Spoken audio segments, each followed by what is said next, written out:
제가 교수님한테 처음 말씀을 들었던 내용은 그러니까 공부에 사이버 대학교에서의 공부에 대해서 그러니까 다니면서 어떻게 공부를 하면 좋을 것이다에 대한 얘기였는데요. 근데 제가 생각을 해봐도 결국은 답은 되게 쉬워요. 여러분들 알고 계시는 것 같아요. 결국 사이버 대학교에서의 공부는 결국은 다이어트하고 똑같거든요. 절제와 노력이에요. 근데 그게 되게 힘들잖아요. 그래서 아마도 메인 포인트는 그런 어려운 부분들을 어떻게 나는 했는가에 대한 이야기들을 주로 하게 될 것 같습니다.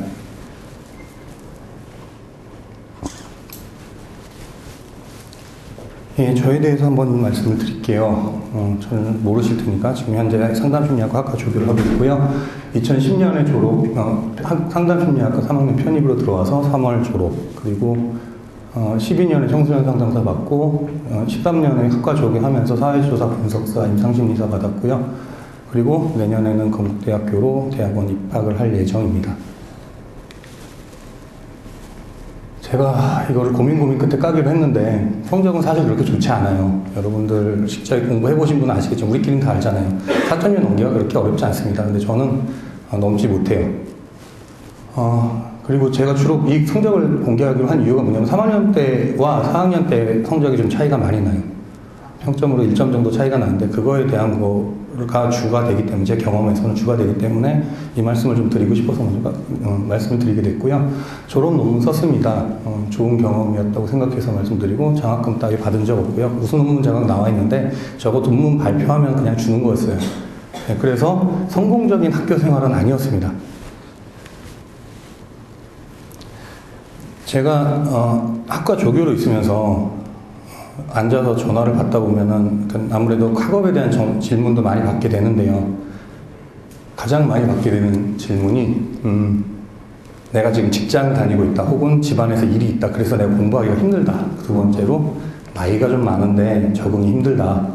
마지막으로 내가 지금 공부를 처음 하는데 대학생활 공부를 처음 해보는 건데 뭐 어떻게 해야 되는지를 잘 모르겠다라는 질문들을 하시거든요. 지금 현재 내가 처한 상황이 다른 사람하고 다르다. 나는 좀 뭔가 지금 다른 어려움에 처해 있는 거고, 그리고 지금 현재 내가 머물고 있는 이 현실 때문에 난 지금 막혀있다. 이런 이야기들을 주로 많이 하세요. 자, 그러면은 정말로 그런가 한번 볼게요. 제가 청소년학과의 데이터를 볼 수 있으면 좋은데 아직 인원이 많지 않기도 하고 그것까지 제가 접할 수가 없어서 저희 상담심리학과 데이터로 한번 말씀을 드릴게요. 크게 다르지 않을 거라고 생각합니다. 자, 재학생 연령대 평균 36.82세 나왔어요. 이게 2013년 2학기 기준이거든요. 적지 않죠? 신입생은 조금 젊어졌습니다. 32.99세, 33세 정도 나이대로 나오고 있어요. 조금 젊어지고 있긴 하지만 어쨌든 30대 초반, 중반 정도의 나이대입니다. 그리고 직업과 학력에 대한 건데요. 무엇이 됐건 직장을 다니고 계시는 분이 73.9%, 대부분 4분의 3 정도는 직장에 있으시고요. 혹시 여기 주부 계세요? 난 집에서 가사 직장 없이, 예. 주부라고 시간이 많은가요? 아니죠. 그럼요. 저는 절대로 주부가 무직이라고 생각하지 않아요. 저는 주부는 또 직장이라고 생각하거든요. 주부까지 포함하면 80%에 육박합니다. 대부분 다 직장 있으세요. 그리고 또 하나 학력 얘기 많이 하시는데 지금 여기 고졸이거든요. 고졸이 절반 정도고요. 검정고시, 뭐 고졸 예정 다 합치면 절반이 넘습니다. 대학교 처음이신 분이 반이 넘어요, 어차피.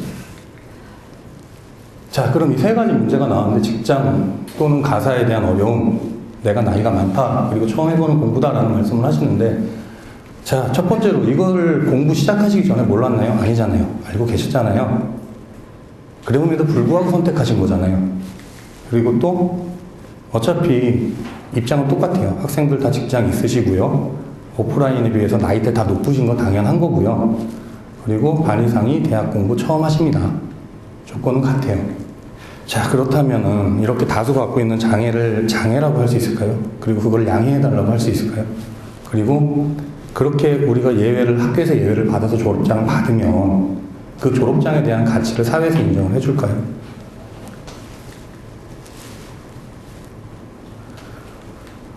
그래서 제가 권하고 싶은 거는 여러분들은 내가 학생이라는 거, 학생이 무엇인가에 대해서 조금 더 아셨으면 좋겠어요. 조금 더 생각을 해보셨으면 좋겠어요. 학생이 되셨으면 좋겠습니다. 여긴 학교니까요. 자, 첫 번째로 학생이라면 제가 생각하는 학생이에요. 아마도 이 내용들은 제가 상담을 하면서 하나하나 여러분들한테 말씀드렸던 것들을 종합한 내용인 것 같아요. 이걸 뭐라고 표현하면 좋을까 생각하다가 저는 학생이란 단어가 떠올랐거든요. 첫 번째로 결과보다 과정이 중요하겠죠. 보시면 굉장히 결과에 중시해요. 특히 어떤 거에 있어서 중요하냐면 어떤 과정을 겪었건 내가 뭘 했건 관계없이 과제를 어떻게든 받아달라고 해요. 누가 썼든 뭐 어떻게 했든. 그리고 어떻게든 성적을 받아야 돼요. 근데 이런 결과지향적인 이 습관을 어디서 배웠을까요? 여러분들 80%가 사회생활 해보셨잖아요. 그러면은 사회에서 배우신 거예요. 사회는 그렇게 돌아갑니다. 그게 맞을 수도 있어요. 그러니까 전쟁이라고도 하고 그렇죠. 결과가 좋으면 과정도 좋은 거다. 근데 여기 학교잖아요. 이거 조금 잊어버리셨으면 좋겠어요. 분명히 학교에서 배우는 학습들은 어떤 일종의 예행 연습 같은 개념이 있거든요. 이거를 배우신 거, 그 과정 자체를 습득을 하셔서 그걸 나중에 사회에 가셔서 써먹으셔야 돼요.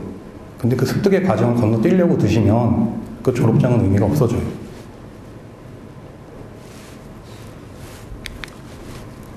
두 번째로 스스로라는 이야기 꼭 드리고 싶습니다. 제가 대학생이라는 사람들을 보면, 그러니까 대학생이라는 이름을 처음 받았을 때 가장 뭐가 다르냐? 어쨌든 성인이거든요. 그럼 나랑 동갑인 누군가는 또 어딘가에서 일을 하고 있어요. 사회인이에요. 그 사람하고 나의 차이는 뭔가? 사회에서 어떤 평가를 유예받은 집단이에요. 실수를 해도 되는 집단입니다. 아직 배우는 과정이고 그렇기 때문에 너희들은 어떤 시행착오를 거칠 수 있어 라는 어떤 그런 암묵적인 용인을 받고 있는 집단이에요. 그걸 최대한 누리셨으면 좋겠는데 실수를 굉장히 두려워하시는 면이 있어요. 자, 아까 자녀분이 있으시죠? 있어요. 예, 공부 잘 하나요? 열심히 하나요? 잘해요. 혹시 자녀가 뭐 이렇게 핑계를 대요. 나 오늘 공부 뭐 이것 때문에 못해, 저것 때문에 못해. 나는 뭐 과외 선생님이 없어. 난 학원을 안 다녀. 그래서 못해라고 하면 뭐라고 하시겠어요? 그러보지는 않았지만. 아유, 훌륭한 아드님. 아드님이세요, 따님? 네? 아드님이세요, 따님? 아들이에요. 훌륭한 아드님을 두셨네요. 저는 안 그래봐가지고. 제가 정말 많이 들었던 것 중에 하나가 공부는 스스로 하는 거다예요. 네가 해야지. 근데 과연 그런 말을 하고 있는 부모님인데 지금 이거 보고 계신 분들 중에서 부모님도 되게 많으신데 본인한테는 그 얘기 하시냐고요. 제가 여기다 써놓은 거 지금 청소년 시설에서의 실습, 학교쌤이나 멘토 찾기 이거 제가 나름대로 했던 거거든요. 물론 저는 학문은 다릅니다. 저는 상담심리학과지만 저거를 제가 만약에 전화해서 조교한테 물어보거나 교수님한테 물어보거나 했으면 이거 안 가르쳐 줄 거거든요. 교육과정 안에 없는 거니까. 근데 저는 이런 것들이 되게 유익했어요. 이거 정말 그냥 한 일례인데 이걸 하라는 말씀은 아니고요. 이런 걸 찾을 수 있는 기회는 지금이에요. 지금 하셔야 된다는 말씀을 드리고 싶어요. 정말 하셔야 되는 건 성적을 몇 점을 받느냐가 중요하지 않을 수도 있다는 거죠. 저 성적 안 좋다니까요. 그래도 대학원 가고 다 했어요.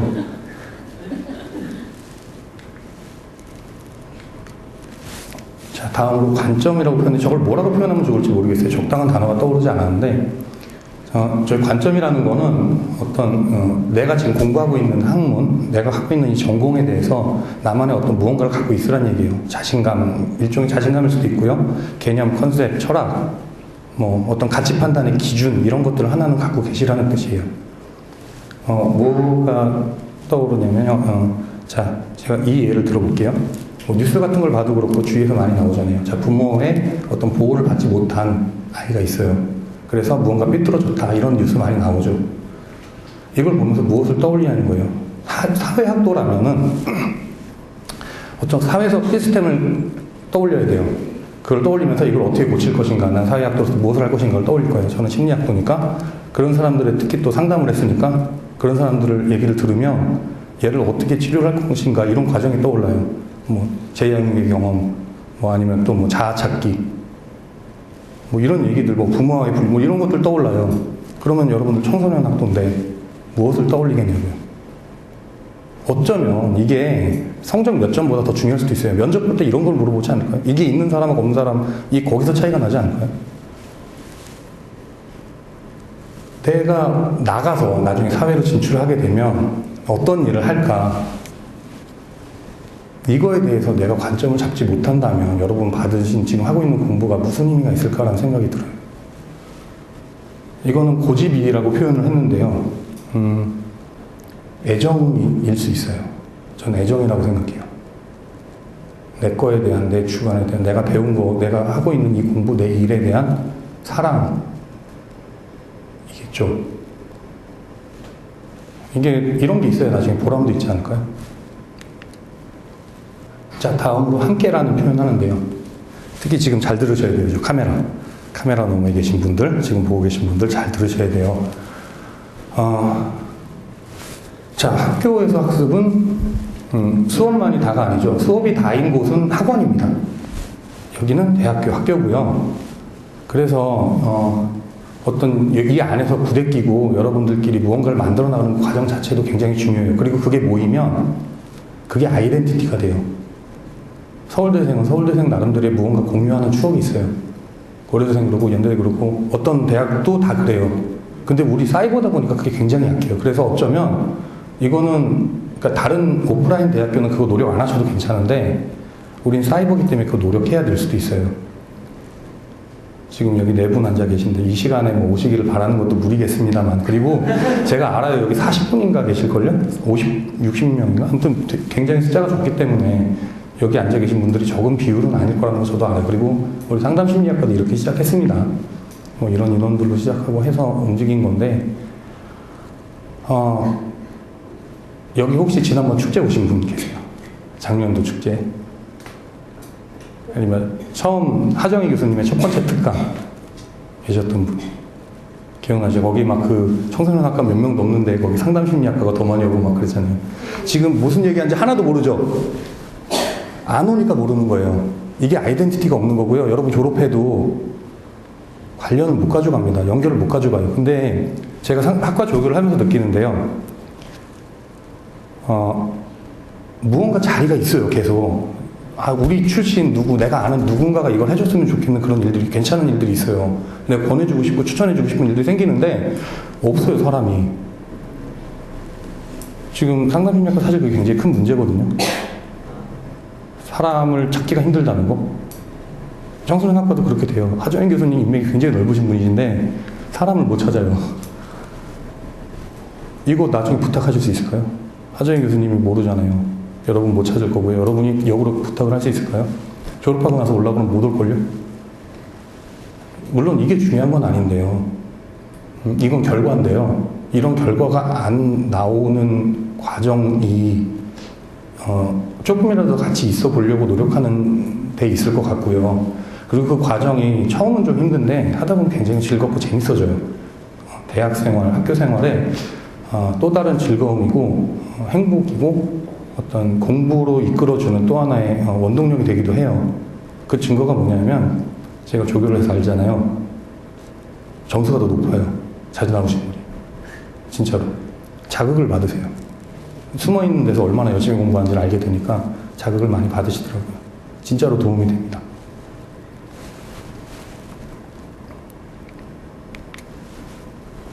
그리고 정말 이 말씀도 꼭 드리고 싶습니다. 이거 학생하고는 조금 관련이 없을 수 있는데 뭔 자료를 그렇게 요구를 하시는지 모르겠는데 그 자료가 중요하죠. 필요하고. 근데 제가 이런 특강 같은 걸 하면서 저는 한 번도 자료를 준 적이 없어요.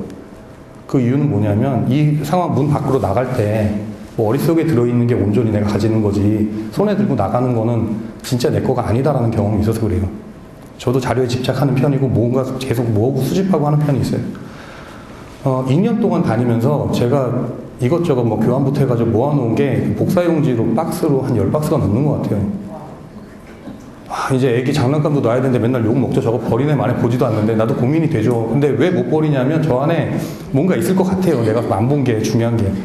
버리지는 못하겠고 한 번이라도 봤으면 이런 얘기도 안 나오죠. 제대로 안 봤다는 얘기거든요. 이거 쓰레기입니다. 이건 진짜 쓰레기입니다. 지식은 머릿속에 있어야 발휘가 돼요. 그리고 자료에 손때가 묻지 않은 자료는 그냥 쓰레기일 뿐이에요.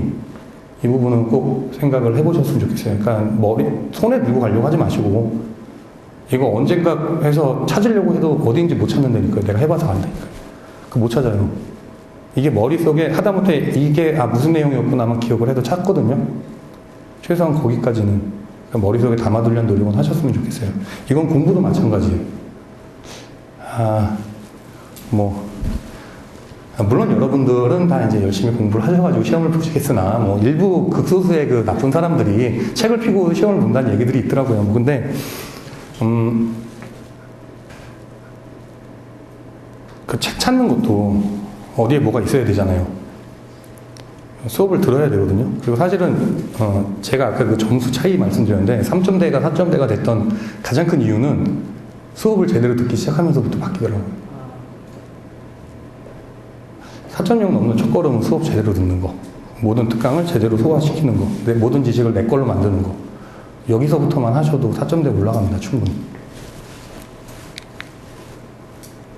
자, 제가 5가지 말씀드렸어요. 결과보다 과정이다. 스스로 해보자. 그리고 관점을 만들자. 함께 해보자. 그리고 수집하지 말고 습득하자.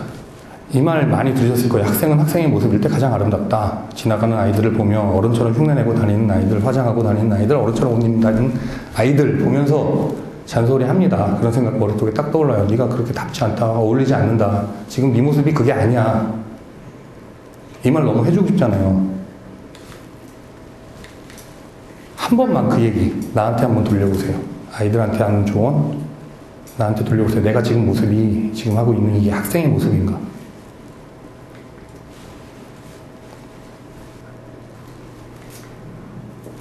자, 다음으로 상담심리학과 인원에 대한 얘기를 해볼게요. 기왕 상담심리학과 한 김에 2013년 1학기 기준으로 전체 3,303명입니다. 이거는 상담심리학과에 한 번이라도 등록을 했던 사람들 전부 합치면 이 정도가 나와요. 지금은 조금 더 늘었겠죠? 자, 신입생, 그러니까 작년도 이맘때 신입생이 731명이었고요. 재학하고 있는 사람들 휴학생 포함해서 1,500명, 한 1,600명 정도 됐어요. 그리고 졸업생이 300명이었습니다. 지금은 370명. 이번에 졸업하신 분 다 합치면 500명 거의 육박하지 않을까 싶어요. 그럼 나머지는 어디 갔을까요? 재적된 분이 700명에 가깝습니다. 우리가 그렇게 포기를 많이 해요. 왜 그런가 좀 생각해 봤는데, 여기서 지금 공부하시는 분들 중에 내가 이 공부 안 하면 앞으로 먹고 살 길이 막막한 분은 없으실 것 같아요. 아까도 말씀드렸지만 지금 현재 직장인 80%입니다. 내가 좋아서 선택한 거거든요. 하고 싶어서 선택한 건데 이렇게 포기하시는 분이 있다는 거가 조금 걸려요. 그래서 제가 드리고 싶은 말씀은, 이 말씀을 꺼낸 거는 포기 좀 안 하셨으면, 버티면 졸업은 하거든요.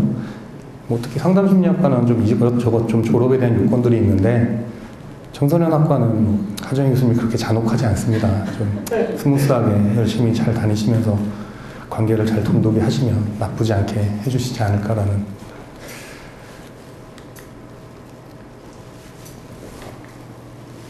자, 그러면 제가 버티라는 말씀을 드렸는데 어떻게 버티면 좋을까요?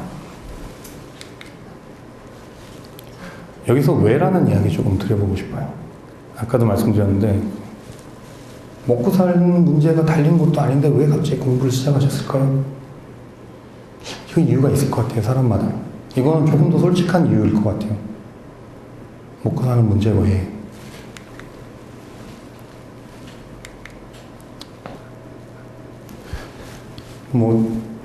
저분이 심리학자는 아닙니다. 경제학자로 제가 알고 있는데, 동기부여란 어쨌든 동기가 중요하다는 거죠. 동기를 가지고 있어야 그 행동을 꾸준히 끝까지 가져갈 수 있다는 뜻이에요. 그러니까 여러분들이 어떤 왜라는 동기라는 거를 갖고 있으셔야지 끝까지 버티기가 편할 거라는 말씀이거든요.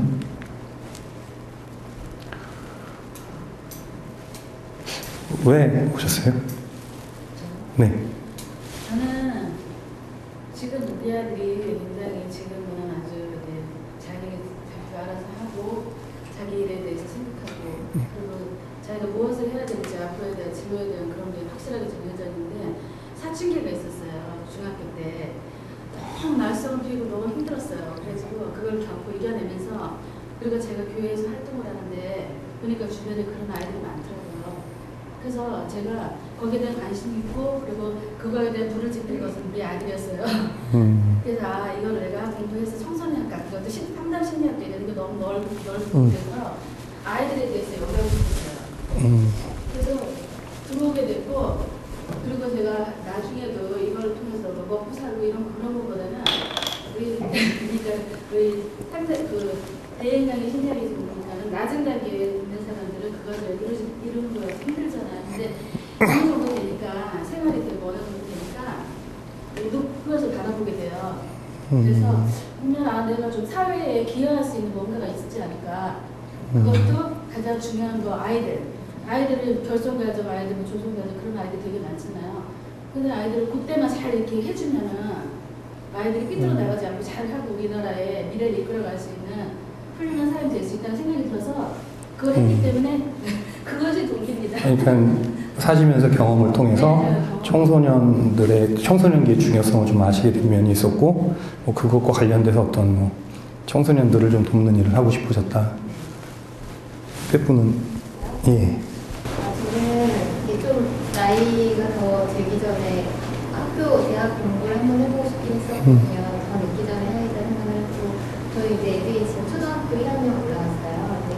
근데 그 아이들이 조금 컸을 때, 걔네 입장에서 이제 엄마를 봤을 때 조금 부족하지 않은 엄마를 보고 싶은 마음에 지원을 하는 생각을 했고, 청소년학과를 선택한 건 제 아이들이 몇 년만 지나면 사춘기가 오잖아요. 근데 제가 그걸 좀 대비하고 싶어서 학과는 그걸 선택했는데 이제 한 학기 공부를 했거든요. 근데 이제 한 학기 하면서 나도 이제 이쪽으로 조금 더 공부를 해서 이쪽으로 나중에 일을 한번 해보고 싶다는 생각이 지금 예, 마찬가지로 자녀가 조금 선택의 방향을 좀 잡아줬고 그 대학에 대한 욕심도 좀 있으셨다는 거고요. 예.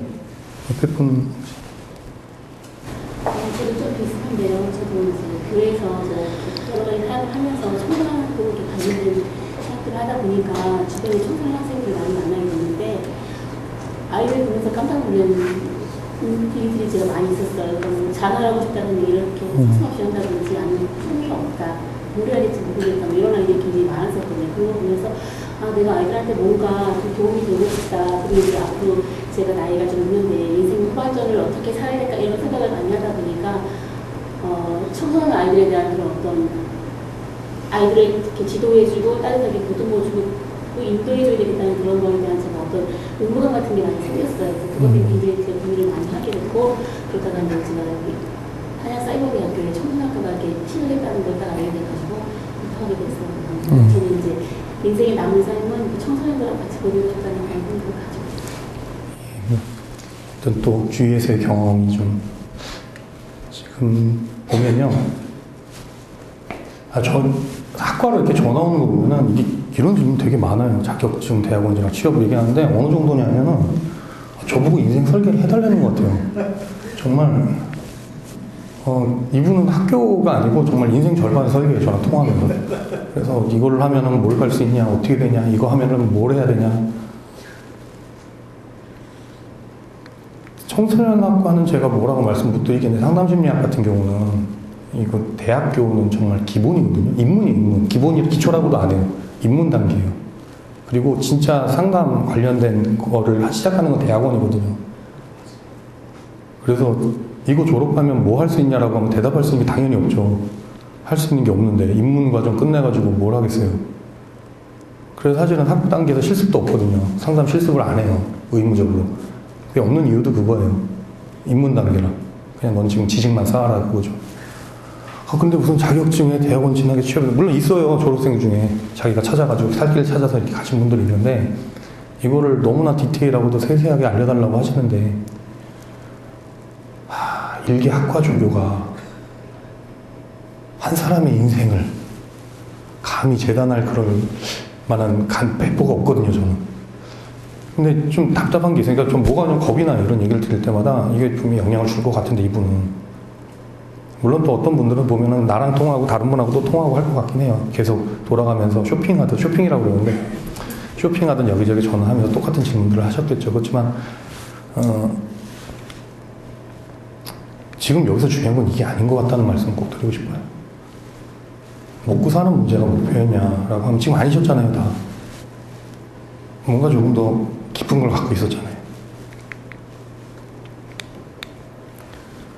이쪽 분야는요, 특히 사회학이라는 거 관련된, 그리고 사회학의 응용 분야로서 뭐 청소년학도 그렇고, 아동학, 또 상담심리학 이런 쪽은 다른 사람이 이익을 고려해야 되는 분야예요.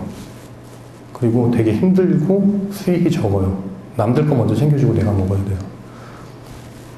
이게 생존 목표로 해서 이걸 골랐다는 게 과연 타당한 선택인가? 그런 거에 대한 답답함이 좀 있죠. 지금도 공통적으로 말씀하셨던 게 있어요. 누군가를 떠올렸을 거예요. 경험일 수도 있고 누군가가 얼굴이 떠올랐을 거예요. 이런 학문을 아무 이유 없이 동기 없이 선택하는 사람은 없습니다. 여기로 이쪽 분야를 선택하게 만든 누군가가 있는데요. 그 사람을 떠올리면 내가 이 사람을 도우려고 하는 거야 라는 마음이 있으면 어떤 고난의 순간, 좀 선택의 순간마다 조금 도움이 되지 않을까라는 생각을 해요. 저도 있어요. 저는 저희 어머니예요. 저희 어머니랑 저의 관계를 해결하면 아마 정말 마지막까지 남아있는 게 그거더라고요. 그게 가장 컸는데 아마 여러분들도 한 번씩 있을 가족일 수도 있고 사실은 많은 경우는 나 자신인 경우도 있거든요. 그 사람을 돕기 위해 시작한 거니까 그분을 떠올리면 그게 동기가 될 수 있지 않을까 하는 생각을 합니다. 자, 이제 목표에 대한 얘기인데요. 자, 목표라는 거는 개인에게 의도된 행동이고 동기의 기초다. 또 어려운 목표는 더 높은 직무수행을 가져온다.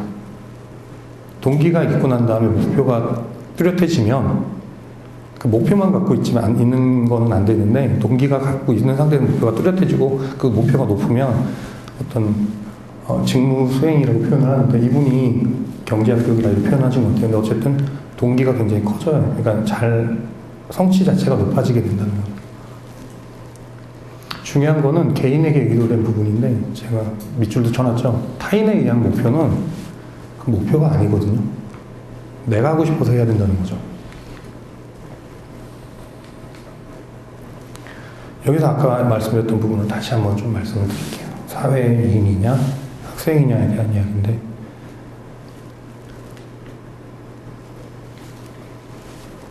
아까 말씀드렸듯이 누가 시켜서 억지로 한 것도 아니고 내가 하고 싶어서 시작한 공부인데 왜 마치 누군가에게 부여된 업무를 하듯이 공부를 하시는지에 대해서 조금 생각해 보셨으면 좋겠어요. 되게 슬픈 얘기죠. 우리 그렇게 젖었다는 얘기예요. 다섯.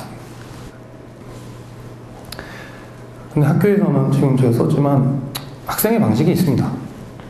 사회에서는 학생의 방식이 통하지 않아요. 제가 처음에 취직하고 직장을 다닐 때 한 1년 동안을 그러니까 욕을 먹었는데 그 내용이 딱 그거였어요. 학생처럼 일하지 말라고.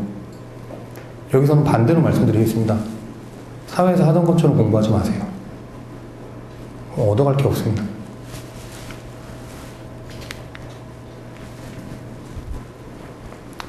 자, 결과보다 과정이 중요하다는 말씀 드렸고요.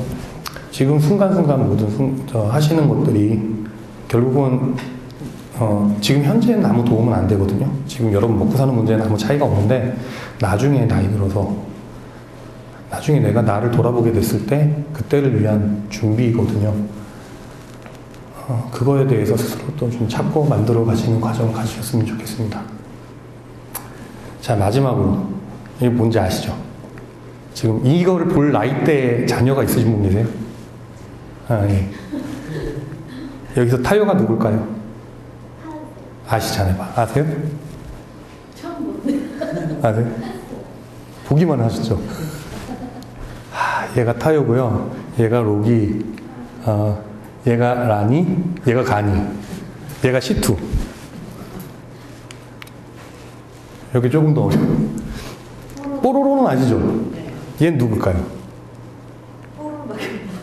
얘 패티. 아, 얘가 뭐였더라? 루피인가? 에디, 크롬, 포비. 제가 이걸 누구한테 배웠을까요? 제가 아들이 둘이 있는데요. 이 매니아예요, 아주. 근데 저는 이 이름 죽어도 못 외웠거든요, 진짜. 근데 얘는 금방 외우더라고요. 3살밖에 안 된 애가 이름을 다 외워요. 그리고 제가 외우게 됐어요. 얘랑 놀래니까. 그러면은 제 아들, 3살밖에 안 된 아들이 어른도 외우기 힘든 이 이름들을 외우게 만든 동기가 뭐였을까요? 그리고 다음으로 제가 정말 안 외워졌는데 아들이 외우고 나서 제가 가르쳐주니까 외워졌던 이유가 뭘까요? 전 재미라고 생각해요. 재밌으니까 한 거잖아요. 저한테 쟤들은 그렇게 재밌지는 않아요. 뭐 재밌겠어요. 근데 저 이름을 알면 내 아이랑 대화가 돼요. 그리고 같이 할 수 있는 게 늘어나요. 통할 수 있는 게 생기고. 그게 저한테 재미없고요. 내 아이한테는 저 자체가 재미없겠죠. 공부를 하는 것도 마찬가지예요. 지금 앞에 있는 거 외우라고 하면 내 눈앞에 있는 거 외워라. 이걸 다 외워야 시험을 본다. 정말 힘들죠. 이걸 뭐 태생적으로 잘하시는 분들이 계시기도 한데 저는 안 되더라고요. 정말 못 외우는데 제가 그 교환들의 내용들이 머릿속에 들어오기 시작한 게 제가 인턴 수련을 했거든요. 4학년 때 상담센터에서 진짜 내담자를 맡고 이 사람들한테 뭘 도와줘야 되는데 내가 아는 게 없고 그러니까 내가 할 수 없이 찾아야 되고 뭔가 해주고 싶은데 라는 마음이 있으니까 그리고 어느 순간부터 내가 무언가를 해서 상담자로서 뭐 역할을 하고 있다 생각이 드니까 재밌어요. 즐겁고 무언가 내 이 상담을 주도하고 상담을 내가 뭔가 해가고 이후에 어떻게 될지 알고 어떻게 진행해 가야 될지도 알고 있고 이런 느낌들이 굉장히 신선했거든요. 그 다음부터 외워졌어요. 그러니까 그 수업을 막상 들을 때는 외워지지 않던 게 외워지더라고요. 재미라는 부분 꼭 생각하셨으면 좋겠어요. 아까 목표 말씀드렸는데 그 목표가 시험이면 안 되는 이유가 이런 것 같아요. 재미가 없어요. 거기서 먹고 살 생각하면은 먹고 살기 위해 내가 이걸 해야 돼 그러면은 벌써 시작부터 궁상 맞죠.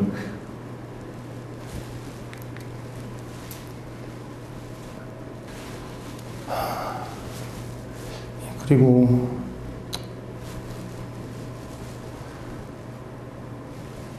도움에 대한 이야기 조금 드리고 싶은데 사실 공부하면서 많이 도움이 필요한 경우가 많아요. 혼자 하기 힘들고 뭔가 정보가 필요하고 할 때 전 첫 번째로 스스로에 대한 이야기 말씀드렸죠. 직접 찾아보시는 거가 그 과정에서 되게 쓸데없는 잡지식들이 많고요. 그리고 이걸 통해서 얻게 된 것 1차적으로 이해가 안 돼요. 잘 몰라요.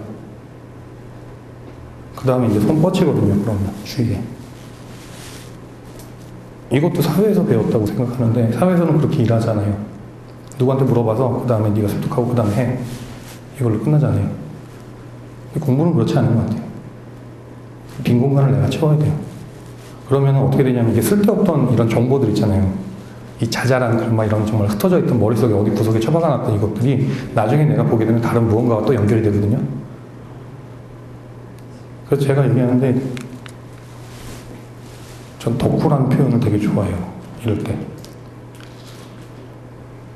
다 필요 없고요. 여러분이 무언가를 전공하고 여기에 내 인생 걸어보겠다. 이게 정말 내 길이다 싶으시면요.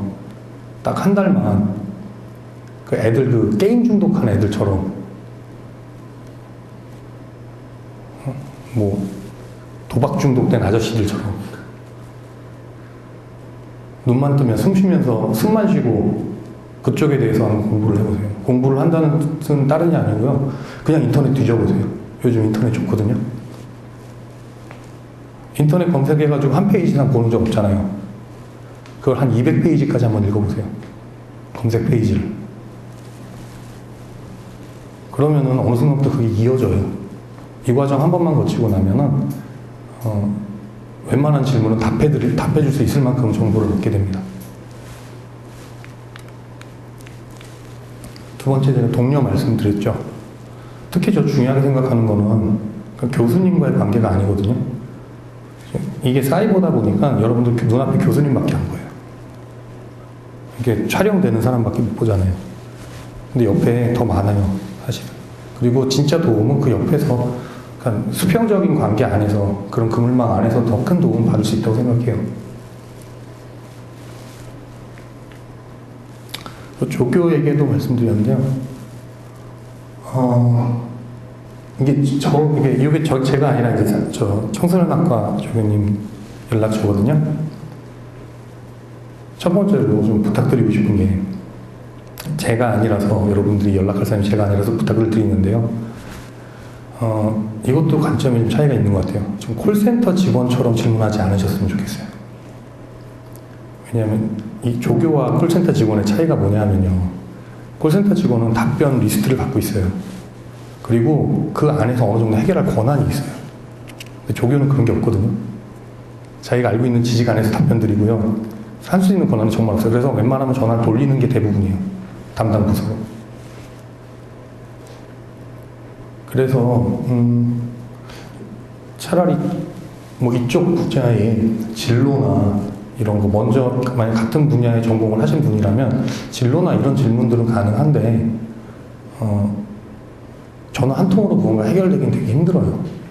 그런 거는 기대를 좀 안 하셨으면 좋겠고요. 그래서 제가 아까 스스로를 좀 먼저 넣었던 부분도 있어요. 그리고 또 하나 전화가 잘 안 될 때가 많거든요. 그 상황은 뻔해요. 전화가 많을 시기니까 그래요. 전화를 거시는 분들이 한두 분이 아니고 지금 청소년학과 또 한 분만 계시거든요. 그래서 메일을 좀 많이 이용하셨으면 정리된 답변을 드리기도 좋고 정리해서 질문해 주시면 답변도 편하겠죠, 서로. 그런 부탁을 좀 드립니다.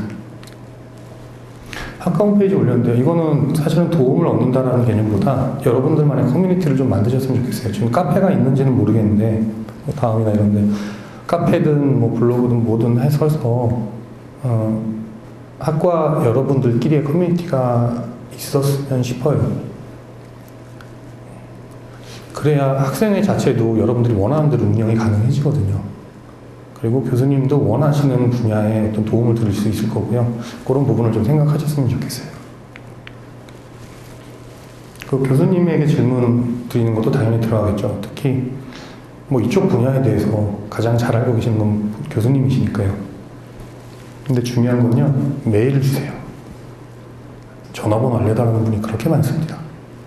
핸드폰 번호 알려달라라든가 이렇게 해주시는데 알려드릴 수도 없고 사실 그게 예의가 아닙니다. 교수님도 힘드세요. 그렇게 하시면. 좀 직접적으로 제가 말씀드릴게요. 교수님이 아니기 때문에. 대신해서 말씀드리면 불쾌하세요. 그냥 바로 전화하시면. 그러니까 메일을 좀 부탁드릴게요. 메일로. 자, 마지막 잔소리 하나 드리겠습니다. 성적 정말 관리하셔야 됩니다. 제가 4.0 계속 많이 말씀드리는데 솔직히 저는 뭐 어떻게 보면 운이 좋았던 것도 있고 제 전공 분야가 성적 외에 다른 걸로 저를 보여줄 수 있을 만한 기회가 많았어요. 그래서 성적에 대한 비중이 좀 많이 줄어서 가능했던 면도 있는데 제가 봤을 때 대학원 진학이든 취업이든 뭐 성적을 보여줘야 되는 상황이 온다면 4.0 넘으면 크게 문제는 안 될 것 같아요. 4.0 넘기가 근데 그렇게 많이 어렵지는 않습니다. 말씀드렸듯이 수업 잘 들으시고 하라는 대로만 잘 따라가시면 가능하니까 한번 노력해 보셨으면 좋겠고요. 이걸 말씀드린 이유가 나중에 이거는 복구가 안 돼요. 성적을 졸업하고 나면 건드릴 방법이 없거든요. 내가 아무리 노력해도 저건 그냥 상수가 돼버리는 거예요. 그러니까 조금 신경을 쓰셨으면 좋겠고요. 두 번째로 함께 하는 거. 이 자리에 계셔야 돼요. 이 자리에 좀 많이 보셨으면 좋겠어요. 이 카메라 너무 말고요. 전기상으로 이렇게 전산상으로 이렇게 보이는 거 말고요. 이 자리에 오셔야지만 할 수 있는 것들이 굉장히 상상외로 정말 많거든요. 그리고 그래야 제가 여러분들도 알 수 있어요. 이건 저는 별로 중요하지 않을 수 있는데 그럼 교수님도 마찬가지잖아요. 그래야 교수님이 여러분을 알 수가 있어요. 그리고 얻은 건 나눠주세요. 지금 지금 여러분들은 수요자예요, 소비자예요. 지금 어떤 지식이나 정보나 이런 거에 소비자거든요. 근데 저도 마찬가지 입장이었잖아요. 어느 순간 여러분들한테 드릴 수 있는 게 생겼어요. 그러면 어떻게든 드리고 싶어요. 그 이유는 뭐냐면요. 우리 사이버대가 이름을 날리는 곳은 아니잖아요. 그러니까 사이버대다 출신이다라고 해가지고 무언가 이렇게 뭐 그것만 가지고 든든한 백이 될 수 있는 건 어렵잖아요. 결국 우리한테 남은 거는 조직된 힘이거든요. 그게 없으면 버티기가 좀 힘들거든요. 근데 그걸 키울 수 있는 방법은 옆에 있는 사람을 경쟁자로 보시면 안 돼요. 지금 당장 이 부거 가지고 이 옆에 사람이 성적이 높으면 내가 상대적으로 낮아지고 이거 계산하고 계시면 더 큰 걸 놓쳐요. 무조건 퍼주라는 뜻은 아닌데요. 서로에게 도움이 되는 관계도 굉장히 중요한 것 같아요.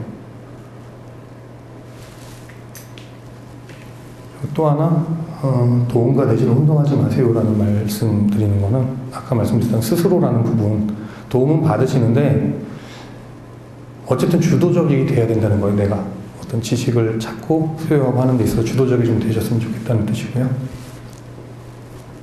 마지막 이 말씀을 꼭 드리고 싶어요. 아까 재미 말씀드렸는데 즐기셨으면 좋겠습니다. 공부 또 빠져서 어느 순간 넘어가 보면 재밌어지거든요. 내가 몰랐던 거 알게 된다는 게. 마지막으로 한 말씀을 드릴게요. 제가 우리 학과가 졸업이 쉽지는 않으나 가끔가다 교수님께서 크나큰 온정을 베푸셔서 졸업을 시켜주시는 경우가 생겨요. 좀 나이가 있으신 자분인데 정말 성적이 어느 정도냐면은 그 졸업이 가능한 그 점수가 있어요. 1점이라고 있거든요. 그거를 조금 넘기셨어요. 거의 졸업이 우리 학과의 그 스타일에서는 졸업이 쉽지 않으나 뭐 그 외에 그러니까 그 성적 외에 다른 노력들도 하시고 뭐 과제도 뭐 하고 하면서 어쨌든 뭐 교수님들의 온정으로 졸업을 하시게 됐습니다. 이분이 정말 나는 졸업만 시켜주면 더 필요할 거 없다. 나는 그냥 이것만으로 끝난다. 이것만 끝난다라고 하면서 제발 졸업만 시켜달라고 하셨는데 이분이 졸업이 확정된 이후 제가 알기로는 그분이 그때 졸업한 분들 중에 동문회 가입 1등으로 하셨고요. 제가 총무라서 알거든요. 동문회 1번으로 가입하셨고 대학원도 넣으셨어요. 합격은 안 하신 못 하신 것 같은데 그 지원자의 1차 합격자 명단에 올라가 있는 거예요, 그분이. 마음이 바뀝니다. 졸업 막상 해보면 끈떨어진 느낌도 나기도 하면서 또 나름 뭔가 성취했다는 느낌도 있고 그때 되면 이제 동기 찾고 교수님 찾게 돼요.